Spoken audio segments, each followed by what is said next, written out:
नमस्कार, आप सुन रहे हैं रेडियो शिवनेरी 90.4 FM। मैं राम प्रकाश वर्मा, आपका रेडियो हमसफर स्वागत करता हूं प्रोग्राम कहानी जो सवारे जिंदगानी। मित्रों, कहानियां हर किसी के मन को लुभाती हैं, चाहे बुजुर्ग हो चाहे बच्चे हो, कहानियां हर किसी के मन को भाती हैं। याद कीजिए वो दिन जब यही कोई तकरीबन आप 6 या 7 साल के रहे होंगे, जब आपकी दादी माँ, आपकी नानी माँ आपको कहानियां सुनाती थी। मित्रों, वो कहानियां आपके लिए जैसे लोरी का काम करती थी, जैसे हीलिंग का काम करती थी। मित्रों, ऐसी ही एक कहानी मैं आप सभी के बीच लेकर आया हूं। आशा करता हूं कि ये कहानी आपके लिए लोरी का काम करेगी, आपके लिए हीलिंग का काम करेगी। इस कहानी का सार है, ये मिट्टी किसी को नहीं छोड़ेगी। एक राजा बहुत ही महत्वाकांक्षी था। उस राजा को महल बनवाने का बड़ा शौक था। उसने अपने जीवन में कई सारे महल बनवाए थे, परंतु उसकी ये बात रानी को बिल्कुल पसंद नहीं थी। वह हमेशा सोचती थी, पता नहीं महाराज इतने महल क्यों बनवाते हैं। एक दिन राजा नदी के उस पार से गुजर रहे थे। तभी रास्ते में उन्होंने एक महात्मा जी की कुटिया देखी, जहां पर एक संत की समाधि बनी हुई थी।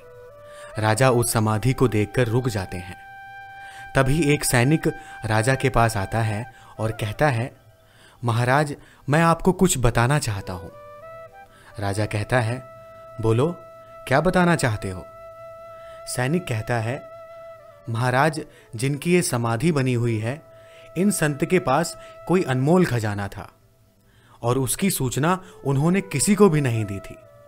परंतु जब उनका अंतिम समय आया था तो उन्होंने उसकी जानकारी एक पत्थर पर लिखवा दी थी और उस पत्थर को भी उन्होंने अपने साथ समाधि में दफन करवा दिया था।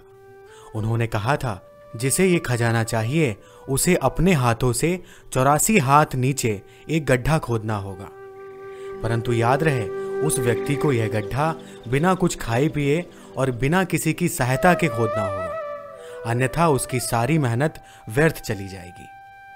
फिर क्या था, राजा अगले ही दिन अकेले उस जगह पर पहुंच जाता है और अपने हाथों से गड्ढा खोदने लगता है। बड़ी मेहनत, बड़ी मशक्कत के बाद उसे एक शिलालेख मिलता है। उन शब्दों को जब राजा पढ़ता है तो उसके होश उड़ जाते हैं। मित्रों, उस शिलालेख पर लिखा हुआ था कि हे राहगीर, संसार के सबसे भूखे प्राणी शायद तुम ही हो और आज तुम्हारी दशा देखकर मुझे बड़ी हंसी आ रही है। तुम कितने भी महल क्यों ना बना लो, पर तुम्हारा अंतिम महल यही है, एक दिन तुम्हें इसी मिट्टी में मिलना है। सावधान राहगीर, जब तक तुम मिट्टी के ऊपर हो तब तक आगे की यात्रा के लिए तुम कुछ जतन कर लो, क्योंकि जब मिट्टी तुम्हारे ऊपर आएगी तो फिर तुम कुछ भी नहीं कर पाओगे।